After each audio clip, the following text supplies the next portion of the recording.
Всем привет, друзья! Вы на моем канале Никита Покрышкины о кето-бодибилдинге, семейных путешествиях и жизни в Аргентине. И да, как видите, мы купили автомобиль.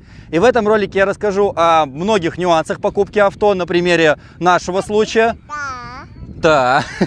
А также расскажу, какие автомобили лучше под любой бюджет в Аргентине.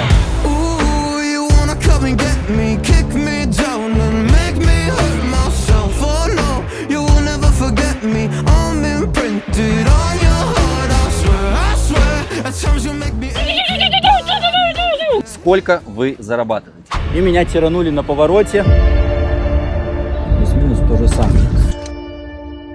И в этом нам поможет лучший автосервис в Аргентине Buenos Autos. В Buenos Autos работают русские специалисты, которые могут сделать автоподбор и сервисно-техническое обслуживание вашего автомобиля. И это не просто пустая реклама, я сам реально воспользовался их услугами, о чем будет в этом ролике. Бесполезной ерундой занимаются. И пробег в Аргентине сматывать любят. И все мои друзья, у которых здесь также есть автомобиль, пользуются, и я реально не слышал ни одного негативного, объективного отзыва.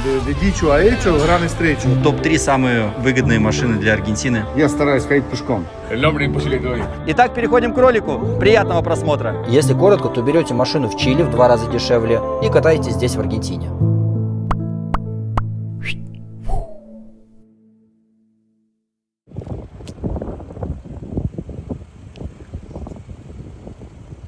Итак, для начала, зачем нам вообще автомобиль? Потому что мы живем в центре Буэнос-Айреса, в Палермо, у нас вокруг, в принципе, вся инфраструктура, и ездить особо каждый день никуда не надо. То есть это, прежде всего, машины не выходного дня, а путешествий. И да, Аргентина очень большая страна, как вы знаете из наших роликов, мы уже были во многих ее провинциях, можете посмотреть ролик из Хухуя, Пуэрто-Игуасу. Также есть ролик о прекрасной Ушуае, в Рио-де-Жанейро даже вот уже съездили, скоро выйдет Пуэрто-Матрин, Эль-Калафаты и Эль-Чальто. Но Латинская Америка это большая, поездить еще есть куда. И главная цель покупки авто, которую я придумал еще прошлым летом, это то, что мы живем в Буэнос-Айресе, да, крутой большой город, много русских, но ты так или иначе сидишь в нем, вот этот дом, работа, магазин, погулял с ребенком и особо не выезжаешь. То есть редки вот эти наши поездки куда-то там по стране, это одно, а хочется все-таки пользоваться всеми благами этой большой, крутой и прекрасной страны. И прежде всего хочется поездить на океан, чтобы покупаться в Карило, например, там, кстати, сосновый бор, и океан также, и серфинг есть, и Мар-дель-Плата. Я даже подумал переехать туда пожить на какое-то время, но, во-первых, мы как бы привязаны к Буэнос-Айресу из-за суда с гражданством, из-за моей работы. Я тренирую людей в Палермо, Чико, в тренажерном зале, кстати, приглашаю на тренировки. Реклам! Записывайтесь ко мне на онлайн-тренировки, мои клиенты получают 100% результат. Помимо программы тренировок вы получите программу питания, разбор анализов и подбор БАДов. Но если вы тоже живете в Буэнос-Айресе, то мы можем тренироваться вместе. Например, в этом большом фитнес-зале Ламека на площади Конгресса. Или в этом уютном тренажерном зале в самом сердце Палермо Чико. Si tú tienes gimnasio privado en tu edificio donde tú vivas, podemos entrenar juntos ahí. Vamos! Плюс у нас в контракт в квартире, и поэтому мы так или иначе привязаны к Буэнос-Айресу. Но до Карилы, по сути, 4 часа езды. Ну, то есть ты в пятницу там отработал, выехал и в понедельник спокойно вернулся. Аренда домов и квартир там даже в сезон, да, она, если что-то хорошее смотреть, дорогая, но, в принципе, я смотрел, даже за $300 можно снять отдельный домик, тем более, если это будет не на первой береговой линии, на целый месяц, понимаете, $300 на месяц ты арендовал и просто по выходным ездишь туда, катаешься, купаешься, купил себе доску, серфинг, в эту машину поместится все. Поэтому автомобиль прежде всего нужен, чтобы не засиживаться конкретно в Палермо, чтобы у нас был вообще повод как бы выезжать, раз он уже стоит, значит, куда-то надо ехать. Итак, с тем, что нам нужна машина, мы вроде бы определились, и дальше я начал смотреть вообще варианты, сколько это стоит и какие здесь условия покупки авто, как ее ставить на учет и так далее. И здесь повылазило очень много вообще нюансов. Ну, во-первых, как вы, собственно, можете видеть по этому некро-мерседесу, денег у меня было немного и не очень много хотелось закапывать в автомобиль. Для меня всегда деньги в плане автомобиля это закапывание. Да, кто-то думает, что это денежное вложение, что деньги никуда не пропадут, но мне всегда страшно, что с машиной может что-то случиться, поэтому для меня это, как правило, закапывание денег. Итак, я начал просматривать автомобили. Чили, в Буэнос-Айресе, и мой ценовой диапазон был примерно в районе 12 тысяч долларов. Ну и с учитывая все вложения, которые придется сделать в старый автомобиль, понятное дело, до 15 тысяч. Но меньше, понятное дело, там либо машины совсем маленькие, либо совсем уже убитые. Немного полистав, посмотрев Facebook, Mercado Libre и несколько других сервисов продажи авто, Каяк, например, и другие, я понял, что, ну, тяжело. Тем более без языка будет ездить конкретно на автомобиль, смотреть. Ну и как бы я сам без автомобиля, все это находится далеко. Unreal. Поэтому я сразу обратился к автосервису в Буэнос-Айресе, русскому Buenos Autos, которые занимаются также автоподбором. И спасибо им большое, сразу откликнулись, быстро накидали какие-то варианты, рассказали, расписали, что вообще, как здесь обстоит по машинам, по поломкам, по запчастям, какие варианты стоит смотреть, в каком ценовом диапазоне. Ну, без них я реально блуждал и взял бы, ну, какую-то совсем хрень. И, собственно, так и было, потому что для начала я выбрал те машины, которые мне нравились внешне. И это был Jeep Renegade. Пометка для тех, кто забрел посмотреть на цены, но не в курсе местного курса. Если вы видите восьмизначные цифры, то это, разумеется, в аргентинских песо. По черному курсу 21 миллион песо сейчас это почти 15 тысяч долларов. На местных сайтах иногда цены указаны в песо, а иногда в долларах, как тут. Но главное, не путайте, это не одинаковые цены. И Chevrolet Tracker. Ну, Chevrolet Tracker такой себе, конечно, может быть вариант, но новые варианты, вот на Каяке был за 18 миллионов песо 2018 года. Но надо понимать, что за эти деньги эти машины будут по низу рынка, ну и явно вкладывать туда будет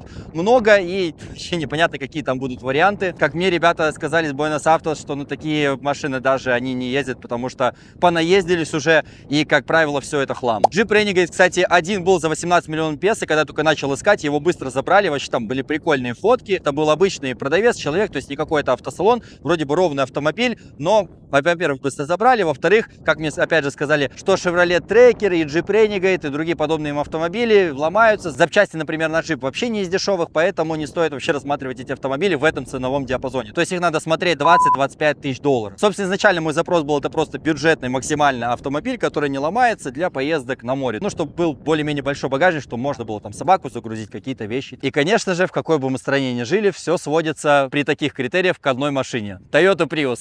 Да, на самом деле я рассматривал Toyota Prius, это супер крутая машина, но была у многих моих друзей и здесь, и в США, и в России, и все только они отзываются положительно. Запчасти стоят дешево, да там даже не нужны запчасти, ничего вообще не ломается, она там тормозит двигателем, колодки не стираются и так далее. Это гибрид, на который здесь самое главное не надо платить налог, сейчас я об этом чуть позже расскажу. Поэтому супер крутая тачка, но на нее ценник на более нормальные варианты 20 тысяч долларов. Ну, можно найти за 18 по низу рынка до 100 тысяч пробега, но, как бы, понимаете, у меня таких денег не было, поэтому пришлось рассмотреть другие варианты. Дальше немножко поиски сужал еще один критерий, это то, что я искал машину на автомате. Как вы скоро увидите в Эль-Калафате, на механике ездил только один раз, и это было в том ролике, когда я арендовал там машину, и в городе просто не было машин на автомате, и я взял механику. Ну и, как бы, вы увидите, что там из этого получилось.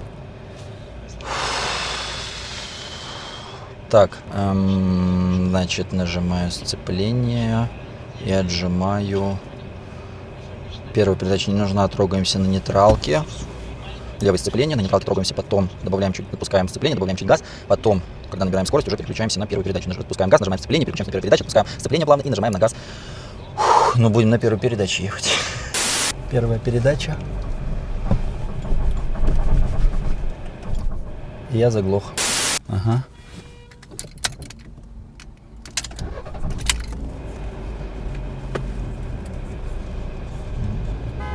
Ну чё вы ругаетесь, блядь? Чё пипикают, блядь? Не видят, что машина арендована. Не моя, я на своей нормально езжу.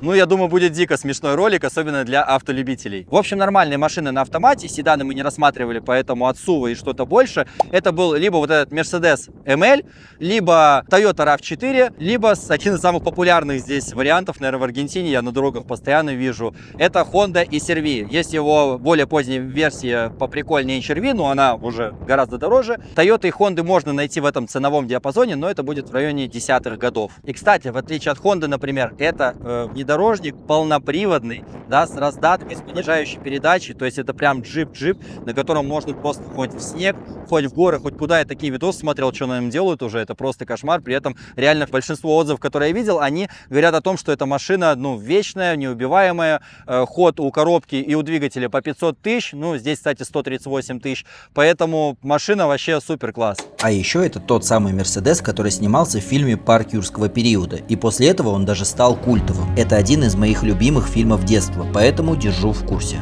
Эх, если бы мне тогда сказали, что это будет моя машина. Все девки во дворе были бы моими. В итоге, пересмотрев просто кучу объявлений, мы нашли один неплохой вариант. Это Mercedes ML270 дизельный. И, собственно, отправились его посмотреть.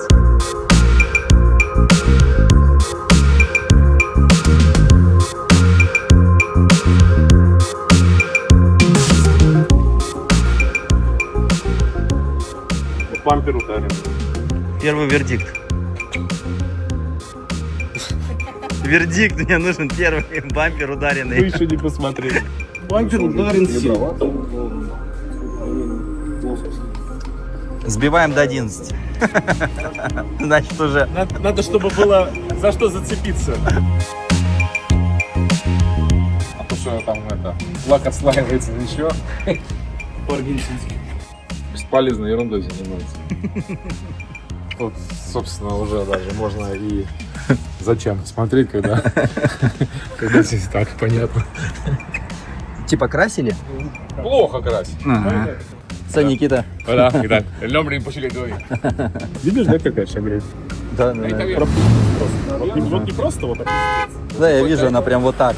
Но я тебе скажу, у меня просто был Мустанг 2007 и 2005 кузове. Он весь был перекрашен, поэтому мне главное, чтобы не ломался.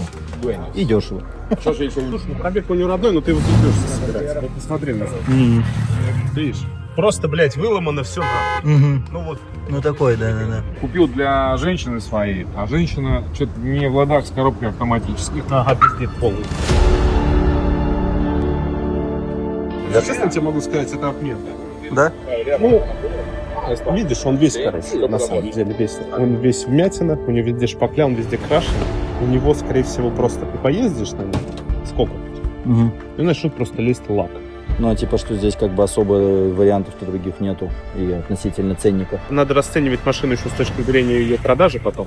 И вот в текущих условиях, если он весь потом полезет, и тебе надо будет его полностью разбирать, перекрашивать, это будет стоить немыслимо дорого. Короче, по кузовному все плохо здесь. Лак везде, его весь перекрашивали. Красили плохо, но ребята говорят, что в Аргентине самый дорогой ремонт это как кузовной. Перепродавать будет его сложно, потому что надо будет много вкладываться. Здесь аргентинцы, когда покупают тачки, не смотрят не то, что масло там течет или внутри, они смотрят в основном на внешку. Типа на ошибки на всякие? Да, все блоки, которые в нем присутствуют, мы опросим. Скоро парсунечка одна попросится. Есть проблема с вентилятором. В прочих всяких блоках присутствует некоторое количество ошибок. ESP в системе, инициализация датчика угла поворота колеса требуется. Хана мату сиденья пассажирском, там есть такой мат присутствия пассажира. Ну, это стандартная мерседесовская болезнь. Из-за этого может аэрбэк не работать. Но глобально, так, по ошибкам, по всему. Ничего, все это лечится, все это делается как бы нормально. Заводится долго.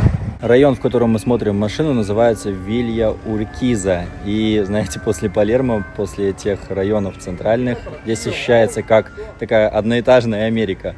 И много-много стареньких, маленьких латиноамериканских таких зданий. Высоток, ну, я вообще не вижу. В целом прикольно, приятно. Такой милый, уютный американский спальничек. Cuidado. Yo porque la uso Beatriz y todo, bueno, normal. Pero no funciona. Короче, то, что вентилятор не работает, вообще не очень. Но она либо уже перегрета, хотя он говорит, что он ездит и все хорошо.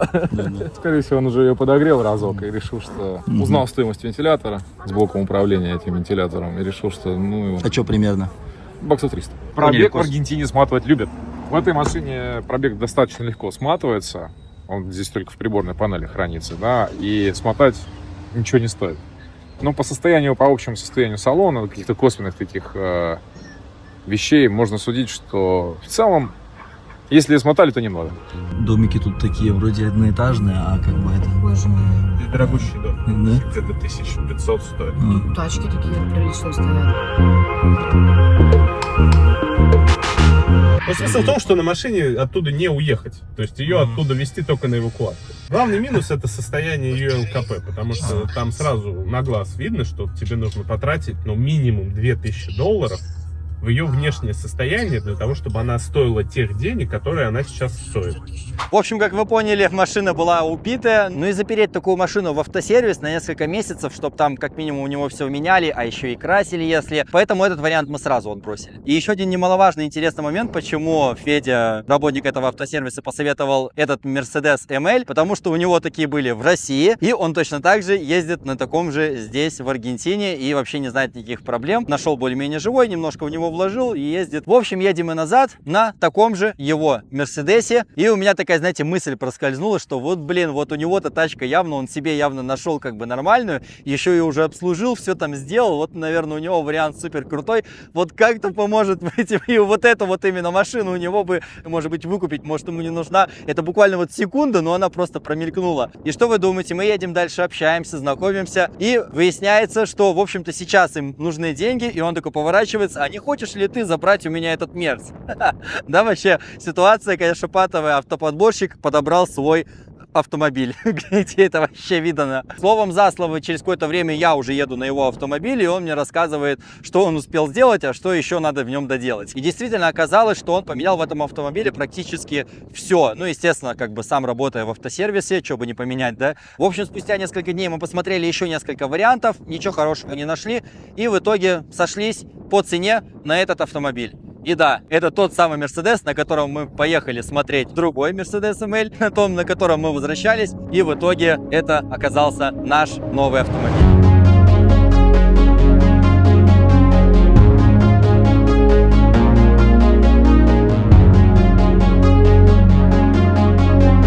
И да, для некоторых, может быть, он будет выглядеть старым, но надо понимать его преимущества. Эта машина старше 25 лет. Здесь для Аргентины это нет никакого налога, это самая низкая страховка, он не ломающийся, и это полноприводный джип с раздаткой. Да, по городу ездить у него там до 15 литров расход, но по трассе 9, как вы знаете, мне каждый день на работу мотаться не надо, в основном это там по какие-то выезды на выходные и на море по трассе. Поэтому, я считаю, для семьи самое то. Именно у этого варианта хорошая комплектация, там есть круиз-контроль, ограничители скорости, люк, кожаный салон и так далее. Мультимедиа, да, обычная магнитола на Bluetooth, но она подключается к айфону, поэтому тоже, в общем-то, никаких проблем нет. Ну и получается по деньгам. Все, что больше 15 тысяч долларов, в районе 18-20, берите просто Toyota Prius и не будете знать бед, проездите на ней какое-то время, еще и продадите за эти же деньги, либо дороже, ни капельки туда не вложив. Налога на нее опять же нет. Если у вас есть там от 18, а лучше 20 тысяч долларов, то вы смотрите уже что-то более новое, может быть то, что вам по душе, какие-то там Toyota и так далее. А если у вас что-то ниже 15 тысяч долларов, то лучше посмотреть, возможно, что-то вроде некромашин, Mercedes, там, Audi и так далее, потому что они здесь живые, не гниют. То есть у нас в России почему их тяжело подобрать? Потому что, как правило, большинство из них уже сгнившие. Здесь климат приятный, хороший, и они даже могут быть в хорошем техническом состоянии. Поэтому в Аргентине такие автомобили очень популярны. Ну и еще одним фактором немаловажным является то, что на них нет налога. Чуть подробнее все цены, которые вам придется платить на примере разных автомобилей. Первое – это налог владения или так называемые тут патенты. На машины старше 25 лет, коим является наш некромерс, он отсутствует. Но вообще от 3 до 5% на минимальную оценочную стоимость. То есть влияет как год авто, так и его комплектация. Ссылка, где можно посмотреть оценочную стоимость любого авто, в описании. Некоторые популярные варианты взял в пример, но в среднем озвучим, что это 500 тысяч песо в год. На гибридные машины, так же как и на старые, налога нет. Будь хоть Prius 2018 или новый Toyota Corolla Cross. Там, правда, уже ввели закон, по которому гибридные машины освобождаются от налога только первые 2 года или 60 тысяч километров. Но его как-то заморозили, и по факту пока налога все еще нет. В скобочках оставлю примерный налог, если вдруг закон вступит в силу. Ну а если денег куры не клюют, и вы берете новенький премиальный кроссовер, например Taos или Tiguan, то вот тут уже с вас содрут 3 шкуры. Хотите прикольнуться, посмотрите пошлину за Ferrari, а они тут есть. Так же как и новый Mustang и даже Cybertruck кто-то себе уже привез. Вторая статья расходов – это VTV, или техническая проверка авто. Для всех машин одинаково, 70 тысяч песо раз в год. Новым авто до 3 лет или 70 тысяч пробега делать VTV не нужно. Также в силу вступил закон, на авто моложе 10 лет VTV могут дать сразу на 2 года. Страховку посчитаем минимальную – 40 тысяч песо в месяц. Но вот за новые авто придется выложить уже от 100 тысяч песо. И кстати, если вы проживаете в стране больше 6 месяцев, не получили местные права и ездите по русским, то страховка в случае чего работать не будет. Ну потому что вы нарушаете законы. Но для полиции ее иметь все равно надо. Я не рекомендую никому нарушать законы, и все, что я дальше буду рассказывать, приведено просто в качестве информации. В целом, до получения гражданства ездить по русским правам можно, и все тут так и делают. Но в таком случае лучше регистрировать автомобиль на того, кто ездить не будет, например, на вашу жену. Ну и само оформление. Сейчас 4% от покупаемой цены. Если вы договоритесь с продавцом и поставите в документах минимальную условную цену, то заплатите в районе 500 тысяч песо. Обычно все так и делают. Тогда 4% считают от минимальной цены на данное авто по их таблице. Это все та же ссылка в описании. Но если с подержанными разобрались, то вот не факт, что вам удастся провернуть такую схему при покупке нового авто в салоне. И даже если у вас получилось, то минимальная цена по их таблице будет едва ли ниже вашей. Поэтому просто за оформление тачки на себя тут можно отдать и 2 миллиона песо. Поэтому Prius во всем этом балагане выглядит как самый адекватный вариант, учитывая его долговечность и самый низкий расход топлива. Ну а если денег мало, то вот причина популярности старых надежных тачек вроде нашего Мерса. Существует один способ взять новую тачку задешево, еще и не платить все эти огромные пошлины. Он наполовину легальный, но многие из тех, кого я знаю, так делают, и в общем-то никаких особых проблем нет. Но некоторые нюансы все-таки знать надо. Если коротко, то берете машину в Чили в 2 раза дешевле и катаетесь здесь в Аргентине. Более того, после ее еще можно зарегистрировать на себя здесь в Аргентине и продать в эти 2 раза дороже. Ну то есть поездить и после заработать. Звучит, конечно, круто, я и сам чуть не клюнул на эту авантюру, но на деле не все так гладко, иначе бы так все делали. Сначала о деньгах на примере популярного Volkswagen T-Cross 24 года. По низу рынка в Аргентине можно взять за 21 тысячу долларов. В Чили точно такой же будет стоить всего 13 тысяч. То есть да, в Чили новый автомобиль будет дешевле моего старого ML. Хорошая стабильная экономика вообще творит чудеса. После получения гражданства регистрируете в Аргентине и продаете за 18-20 тысяч. Уже дешевле, так как пройдет минимум 2 года, ведь по закону раньше будет продавать нельзя. А возможно дороже. Плохая экономика тоже творит чудеса. Чтобы оформить на себя в Чили, надо сделать налоговый номер. 65 долларов пожизненно. За оформление каждой новой купленной машины понадобится 1 бакс. Страховку для всей Латинской Америки вы оформите, заезжая в Аргентину. 20 долларов в месяц. Налог пока точно узнать не удалось, так как мало кто владел при такой схеме тачкой больше года. Но в среднем это 300-400 долларов. Хотя скорее всего вы продадите машину раньше. Чуть позже расскажу почему. А пока приплюсуем еще 500 долларов на неделю путешествия в Чили, которую надо там провести, пока вы ждете налоговый номер и смотрите машину. Минусы. Каждые 3 месяца надо выезжать из страны, чтобы обновить визу машины, делать так называемый визаран. Можно хоть в соседний Уругвай на пароме. Так как по закону ездить на таких машинах можно, пока вы турист. То есть, если у вас есть вид на жительство, будь то прикари или ДНИ, то уже нельзя. Но по факту никто не проверяет, хоть где-то аргентинская транкила пошла на пользу. Но это все равно на ваш риск.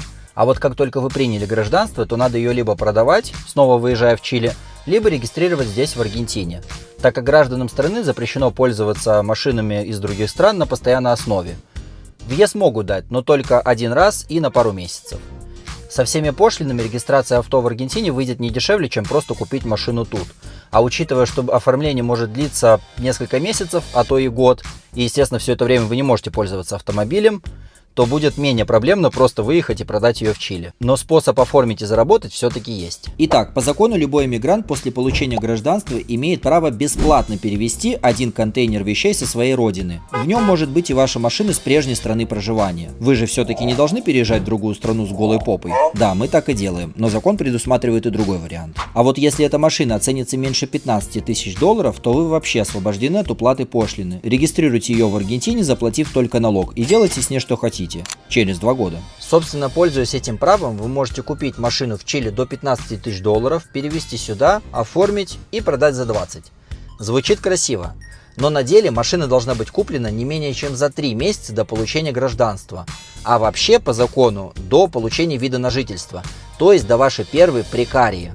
Этот закон, собственно, ограничивает всех ушлых, кто просто пытается заработать на стране, а не перевести свое авто из-за иммиграции. Также вам придется доказать, что авто из страны вашего прежнего проживания. Просто приехать и купить авто в Чили не сработает. Второе, машины могут оценить не по той цене, что вы купили, а по минимальной для Аргентины. Это все по той же ссылке в описании. То есть ваш T-Cross за 13 тысяч долларов пойдет на регистрацию как авто за 20 тысяч со всеми пошлинами и налогами. То есть то же самое, что вы просто купите тут. Скорее всего, тут будет даже дешевле, потому что вы сэкономите нервы и самое ценное, что у нас есть – время.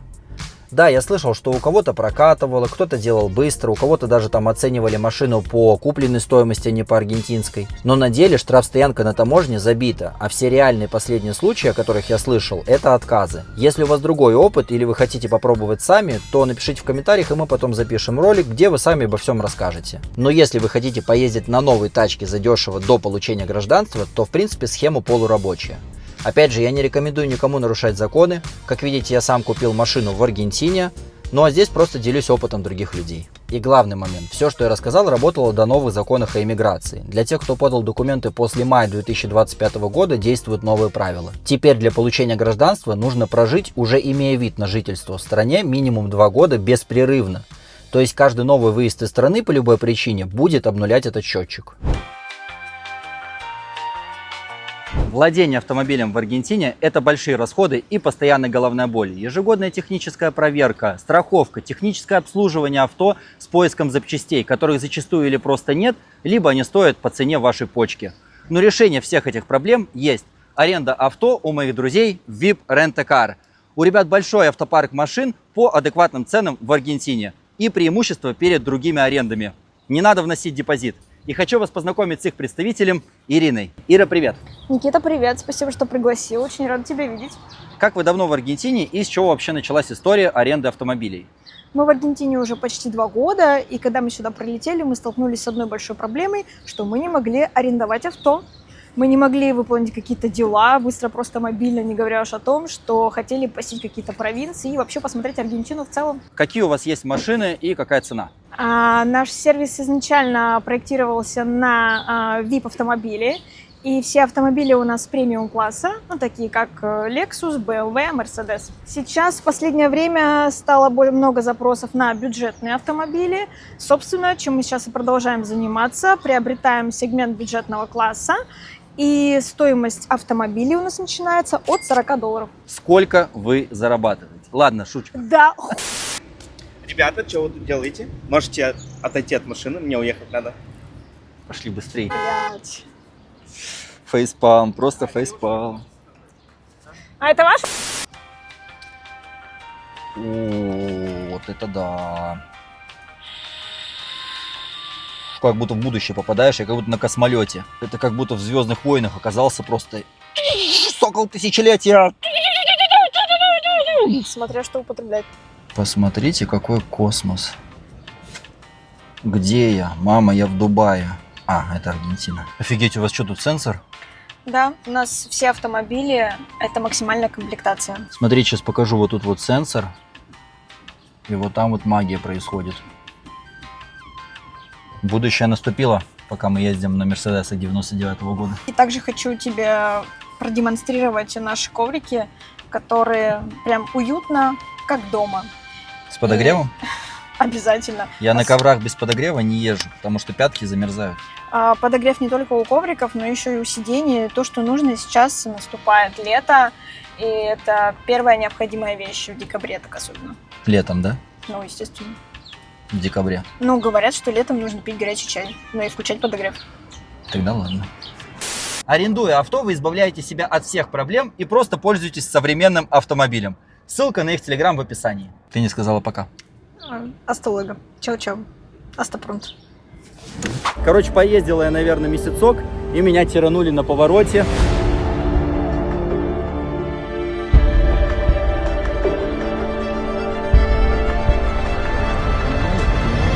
Плюс-минус то же самое. Поворачивал со второй линии, но знак не запрещает, а ребята ехали прямо с первой линии и решили меня не пропускать. Но вообще как бы никаких претензий выше, таки есть страховка, да, есть, все окей, сейчас все сфоткаем, короче, все сделаем, поедем дальше по своим делам, без негатива, без ничего. Если честно, я пока не уверен, кто реально в этой ситуации, кого должен был пропустить. В общем, поворачивали отсюда, сюда и вот. Yes. Yes. Do you have a security? Sí, seguro.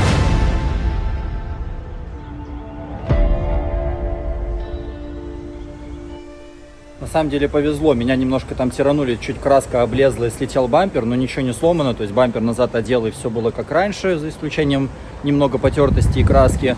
А у чувака там буквально небольшая притертость, тоже все ок. Мы просто обменялись контактами, сфоткали страховую друг друга и все.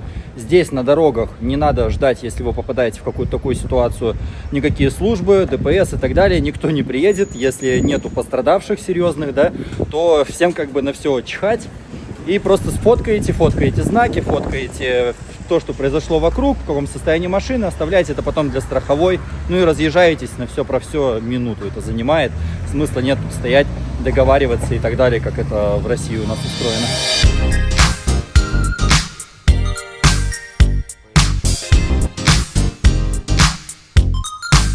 Приехала к ребятам в автосервис на Дарвина 240. Сейчас у них прямо и узнаем, какие машины лучше, а какие хуже, для того, чтобы приобретать в Аргентине. На фоне того, что больше ломается. Ну, не поверишь. То, что больше всего ломается, сейчас здесь нету.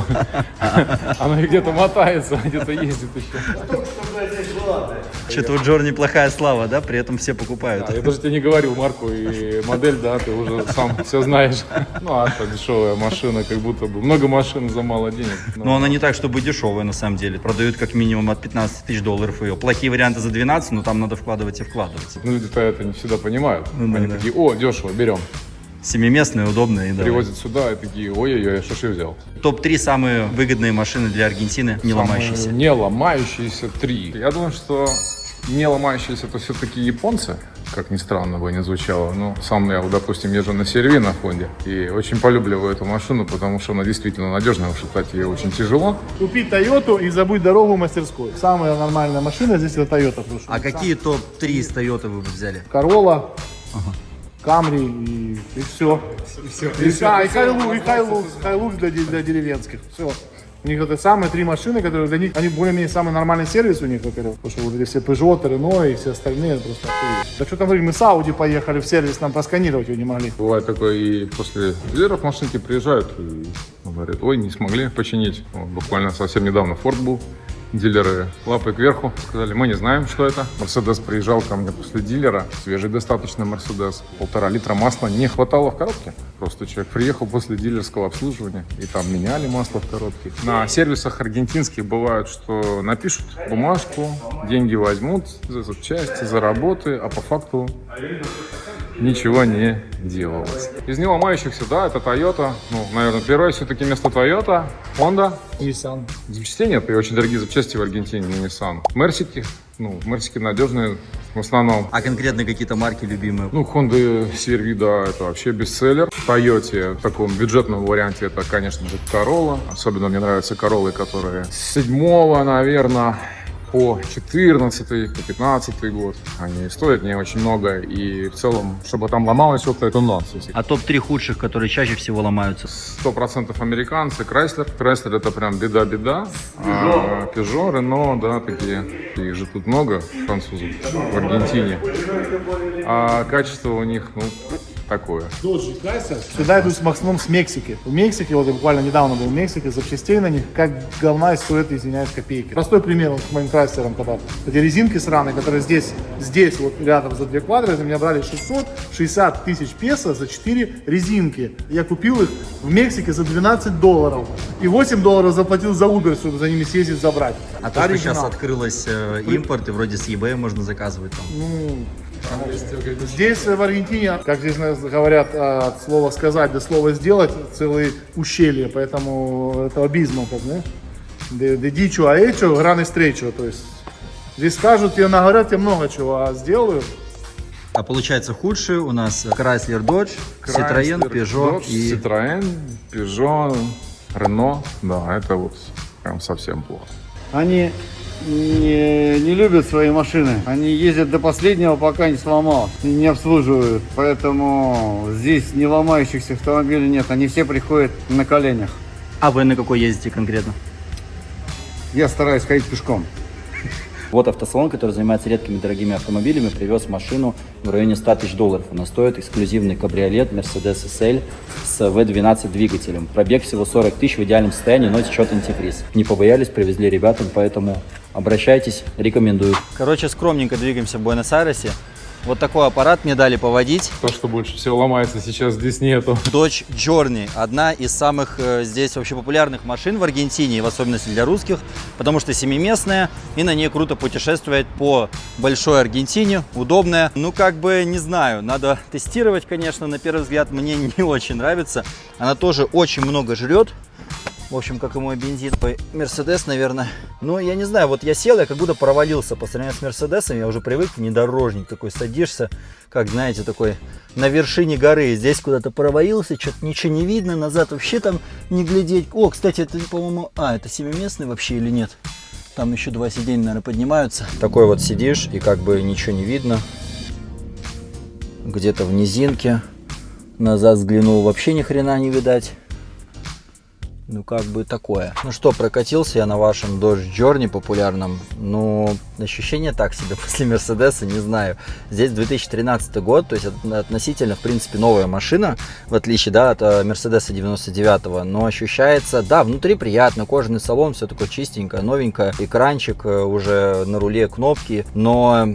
проваливаешься куда-то, что-то ехать неудобно. Я каждый раз за Мерседес сажусь, я кайфую, я офигеваю от размеров, от того, как я чувствую себя на дороге, от того, как все видно вокруг. Почему именно я не рассматривал эту машину? Потому что я сразу отбросил седаны, рассматривал только что-то от SUV, больше, желательно внедорожник мне хотелось, потому что я до этого владел мустангами и уже вот этих вот от маленьких машин маловместительных подустал. Да, это длинный такой караван, то есть это все-таки не седан, много вмещается, но вот я реально сел, сам на себе ощутил, что ощущаешь ты себя здесь так же, как в седане. Если это плюс-минус деньги те же, плюс еще и налог надо платить, то, а он реально, ну даже не то, что деньги те же, он даже дороже. В хорошей комплектации, в хорошем состоянии такие Dodge Journey будут стоить от 16 тысяч долларов. Mercedes ML, здоровый внедорожник, примерно с тем же самым расходом топлива. Если найдете дизельную, то это будет еще и выгодней. Нету налога, опять же, он будет примерно до 14 тысяч долларов. Ну, на самом деле и по 18 там продаются, в зависимости от того, как вам повезет. Как говорится, на вкус и цвет товарищей нет.